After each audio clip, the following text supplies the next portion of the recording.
নমস্কার, শিপ্রা টিউটোরিয়াল চ্যানেলে সবাইকে তোমাদের স্বাগত জানাই। আজকে আমি তোমাদের নবম শ্রেণীর তৃতীয় অধ্যায় আরেকটি গুরুত্বপূর্ণ বিষয়বস্তু, সেটি হলো কি ইতালির ঐক্য আন্দোলনে জোসেফ ম্যাৎসিনি কি ভূমিকা ছিল। এটা একটা প্রশ্ন, এটা আজকে আলোচনা করব। এটাও খুবই গুরুত্বপূর্ণ একটা প্রশ্ন, মানে ইতালি ইউনিটি মুভমেন্ট, সেক্ষেত্রে জোসেফ ম্যাৎসিনির কি রোল ছিল, এটা আজকে ডিসকাস করব। এবং তার সঙ্গে সঙ্গে ইয়ং ইতালি কিভাবে প্রতিষ্ঠা হয়েছিল সেটাও আলোচনা করব। এস্টাবলিশমেন্ট অফ ইয়ং ইতালি এটা ডিসকাস করব। ইয়ং ইতালি কিন্তু খুবই গুরুত্বপূর্ণ একটা প্রশ্ন, এবং জোসেফ মাৎসিনি এটাও কিন্তু খুবই গুরুত্বপূর্ণ একটা প্রশ্ন। তো এটাই আজকে ডিসকাস করব। আসলে ইতালিতে যে জাতীয় রাষ্ট্র গঠন হয়েছিল, জাতীয় রাষ্ট্র মানে যেটা নেশন স্টেট যে ফরমেশন হয়েছিল ইতালিতে, সেক্ষেত্রে এই জোসেফ ম্যাৎসিনি ইনি ছিলেন একজন প্রধানতম নেতা বা একজন one of the main leader. এবং তার সঙ্গে সঙ্গে ইতালিতে যে জাতীয়তাবাদী আন্দোলন হয়েছিল, ইতালি যেমন ফ্রান্সে হয়েছিল, তেমন তো ফ্রান্সের প্রভাবে সমগ্র ইউরোপের বিভিন্ন দেশে হয়েছিল। আমি তোমাদের ফেব্রুয়ারি বিপ্লবে আলোচনায় বলেছিলাম তোমাদের যে সমস্ত ইউরোপের বিভিন্ন দেশেই কিন্তু জাতীয়তাবাদী আন্দোলন হয়েছিল, ন্যাশনালিস্ট মুভমেন্ট হয়েছিল। তা ইতালিতেও সেই রকম ভাবেই কিন্তু জাতীয়তাবাদী আন্দোলন হয়, ন্যাশনালিস্ট মুভমেন্ট হয়। এবং সেক্ষেত্রে কিন্তু এই জোসেফ ম্যাৎসিনি ইনি ছিলেন একজন প্রাণ পুরুষ, মানে একজন কি বলবো লিডিং স্পিরিট যাকে বলে।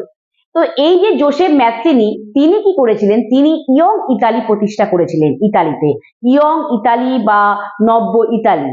এবং তার মাধ্যমে তিনি ইতালিতে ঐক্য মানে ইউনিটি, প্রজাতন্ত্র মানে রিপাবলিক, এবং স্বাধীনতা মানে ফ্রিডম, সেই স্বাধীনতা অর্জনের যে তীব্র আকাঙ্ক্ষা, মানে ফ্রিডম যে অ্যাচিভ করার জন্য যে একটা কি বলবো স্ট্রং ডিজায়ার জাগিয়ে তুলেছিলেন ইতালিবাসীর মধ্যে, মানে রিভাইভ করেছিলেন কে, এই জোসেফ ম্যাৎসিনি তারই ইয়ং ইতালি প্রতিষ্ঠার মাধ্যমে বা নব্য ইতালি প্রতিষ্ঠার মাধ্যমে। এবং তিনি তার এই যে বিপ্লবী ভাবধারা ছিল, মানে যে তার যে রেভলিউশনারি আইডিওলজি ছিল, এবং তার যে আবেগপূর্ণ নেতৃত্ব, মানে খুবই ইমোশনাল ভাবে তিনি লিডারশিপ করেছিলেন, সেটাই কিন্তু ইতালির ঐক্য আন্দোলনে একটা পথ প্রস্তুত করেছিল। ইতালি যে ইউনিটি মুভমেন্টে একটা ওয়েটাকে প্রিপেয়ার করেছিল। তাই জন্য কিন্তু জোসেফ ম্যাৎসিনি খুবই একটি গুরুত্বপূর্ণ ভূমিকা করেন। তার এবার কি কি অবদান ছিল, কি তিনি ইতালিতে তার কি কন্ট্রিবিউশন ছিল, অবদান ছিল, রোল ছিল, সেটাই আমি এবার আলোচনা করব। প্রথম বলবো আমি যে জাতীয়তাবাদের উন্মেষ এবং মতাদর্শের প্রচার, মানে right of nationalism and ideology, সেটাকে স্প্রেড করা। জাতীয়তাবাদের উন্মেষ, ইতালিতে জাতীয়তাবাদের কিভাবে উন্মেষ হয়েছিল তারও একটা আদর্শ ছিল, সেটা কিভাবে সেক্ষেত্রে জোসেফ ম্যাৎসিনি কি ভূমিকা ছিল। আসলে জোসেফ ম্যাৎসিনি তিনি বিশ্বাস করতেন, মনে প্রাণে বিশ্বাস করতেন যে ইতালিকে ঐক্যবদ্ধ করতে হবে জনগণের শক্তির দ্বারা, পাবলিক পাওয়ারের দ্বারা, এবং তার সঙ্গে সঙ্গে স্বতঃস্ফূর্ত বিদ্রোহের দ্বারা, মানে স্পন্টেনিয়াস রিভোল্ট বা স্পন্টেনিয়াস রিবেলিয়ান, যেগুলো সঙ্গে সঙ্গে বিদ্রোহ পরিকল্পনা করে আস্তে আস্তে করে স্বতঃস্ফূর্ত বিদ্রোহ, সব নানা রকম ভাবে প্রতিবাদটা সামনাসামনি হবে, সেই বিদ্রোহের মাধ্যমে এবং জনগণের শক্তির মাধ্যমে, পাবলিক পাওয়ারের মাধ্যমে। এটা কিন্তু কে বিশ্বাস করতেন, এই জোসেফ ম্যাৎসিনি বিশ্বাস করতেন। এর জন্য কোনো বিদেশি শক্তির সাহায্যের প্রয়োজন নেই, কোনো ফরেন পাওয়ারের হেল্পের প্রয়োজন নেই, সেটা ম্যাৎসিনি মানতেন বা বিশ্বাস করতেন। এবং এর জন্য তিনি মনে করতেন এই কাজ করতে সক্ষম একমাত্র ইতালির যুব সম্প্রদায়, ইয়ং গ্রুপ, ইতালির ইয়ং জেনারেশন বা ইয়ং গ্রুপ। সে কারণে তিনি এই উদ্দেশ্যেই তিনি কিন্তু ইয়ং ইতালি বা নব্য ইতালি প্রতিষ্ঠা করেন, ইয়ং ইতালি বা নব্য ইতালি।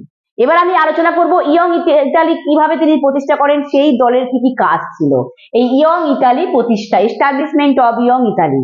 আসলে যখন ইতালিতে এই জাতীয়তাবাদের উন্মেষ ঘটে, তার আগে ইতালিতে যখন অস্ট্রিয়ার আধিপত্য ছিল, অস্ট্রিয়ার যখন পাওয়ার ছিল, বিদেশি শক্তি যখন ইতালিতে খুবই মানে যথেষ্ট পরিমাণে প্রভাব বিস্তার করেছিল, সেই বিদেশি শাসন এবং দমন নীতি প্রতিবাদে, মানে ফরেন যে রুল এবং তার সঙ্গে সঙ্গে যে তার দমননীতি, রিপ্রেসিভ পলিসি, তার এগেনস্টে একটা গোপনে একটা আন্দোলন শুরু হয়েছিল, যাকে কার্বোনারি আন্দোলন বলে। সিক্রেটলি এই মুভমেন্টটা হতো, যাকে কার্বোনারি আন্দোলন বলতো। কিন্তু জোসেফ ম্যাৎসিনি তিনি কিন্তু এই যে গোপন আন্দোলন, গোপন মানে সিক্রেট যে মুভমেন্ট, তার সঙ্গে সেটাকে এবং সেটি একটি অকার্যকর নীতি মানে ইনএফেক্টিভ পলিসি, সেটাকে তিনি ত্যাগ করেন এবং ত্যাগ করে তিনি 1831 খ্রিস্টাব্দে 1831 তিনি ইয়ং ইতালি বা নব্য ইতালি প্রতিষ্ঠা করেন বা এস্টাবলিশ করেন।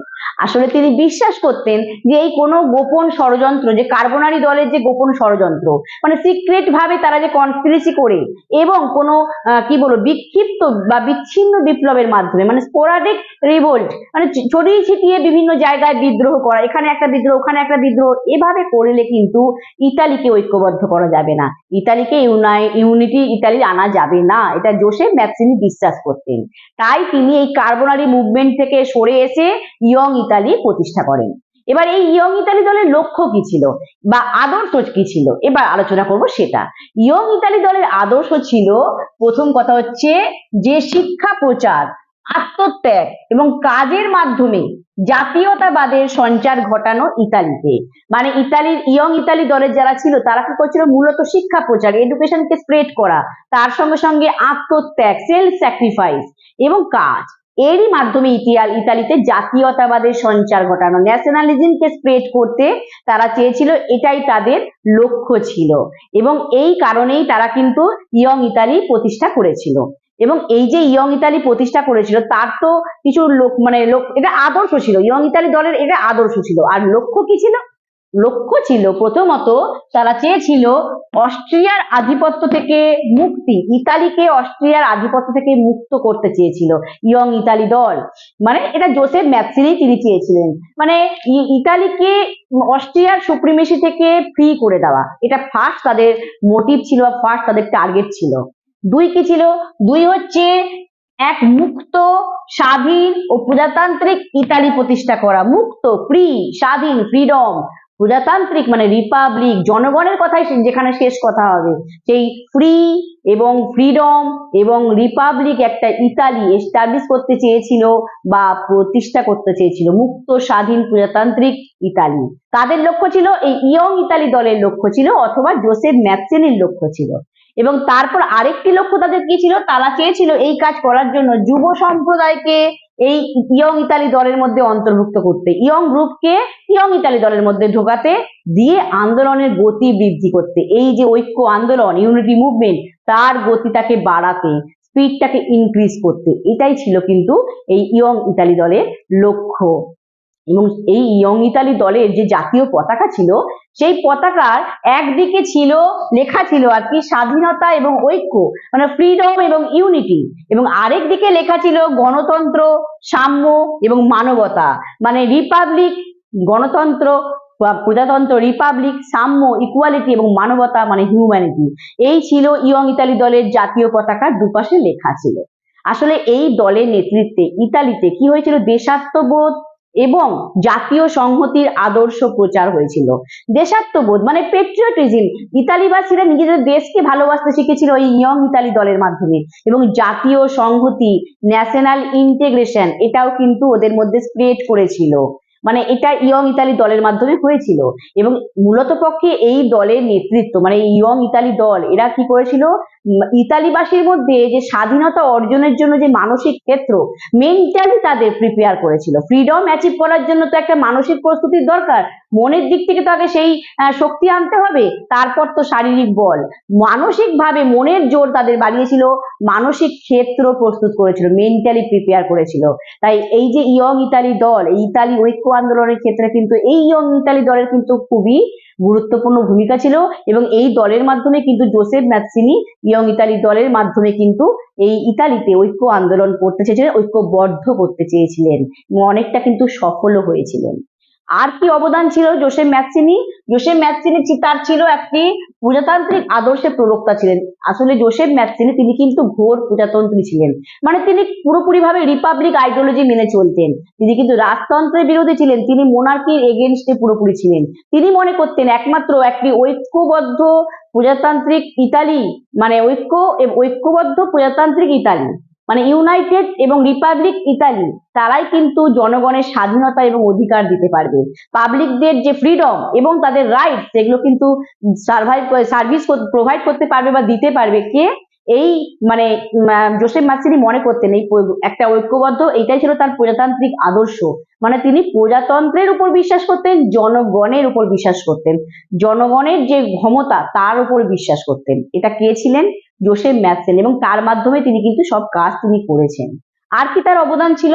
তিনি কিন্তু নৈতিক ও আধ্যাত্মিক ঐক্য চেয়েছিলেন। আসলে জোসেফ ম্যাথসিনি তিনি কিন্তু স্বাধীন মানে রাজনৈতিক স্বাধীনতাই শুধু চাননি ইতালিবাসী, পলিটিক্যালি তারা খালি ফ্রি হবে এটা কিন্তু ইতালিবাসী এটা কিন্তু জোসেফ ম্যাথসিনি চাননি। তিনি চেয়েছিলেন ইতালিবাসীর মধ্যে একটা নৈতিক এবং আধ্যাত্মিক একটা পুনর্জাগরণ ঘটুক, মানে মোরাল এবং স্পিরিচুয়াল একটা রেনেসা হোক। তিনি মনে করতেন যে একটা স্বাধীন জাতি হিসাবে ইউরোপে ইতালির নিজস্ব অবদান রাখার একটা নৈতিক দায়িত্ব আছে। একটা ফ্রি নেশন হিসাবে ইউরোপে ইতালি কিছু কন্ট্রিবিউশন রেখে যাওয়া একটা মোরাল তাদের রেসপন্সিবিলিটি। কাদের? ইতালিবাসী। এটা জোসেফ ম্যাথসিনি মনে করতেন। তাই তাদের নৈতিক এবং আধ্যাত্মিক জাগরণ ঘটাতেও তিনি চেয়েছিলেন। স্পিরিচুয়াল এবং মোরাল এই দুটোর রেনেসা তিনি আনতে চেয়েছিলেন।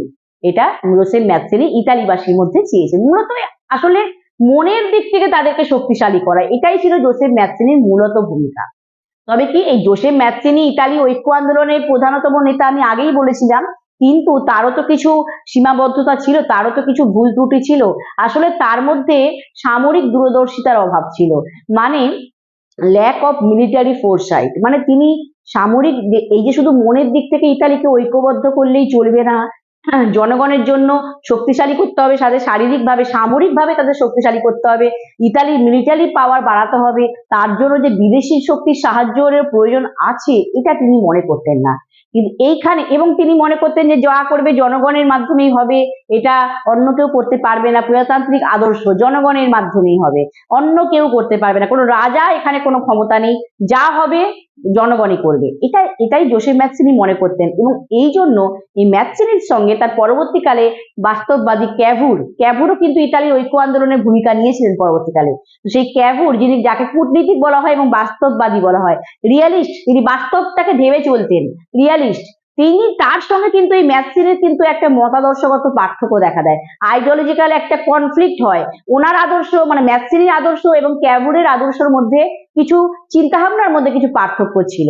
তাই জন্য এই দ্বন্দ্বটা যে ওদের মধ্যে চলছিল, তার ফলে কিন্তু এই যে ঐক্য আন্দোলন ইতালিতে চলছিল সেটা কিছুটা বিঘ্নিত হয় বা কিছুটা সেটা থেমে যায়, সেটা ডিস্টার্ব হয় আর কি এই মুভমেন্টটার ক্ষেত্রে।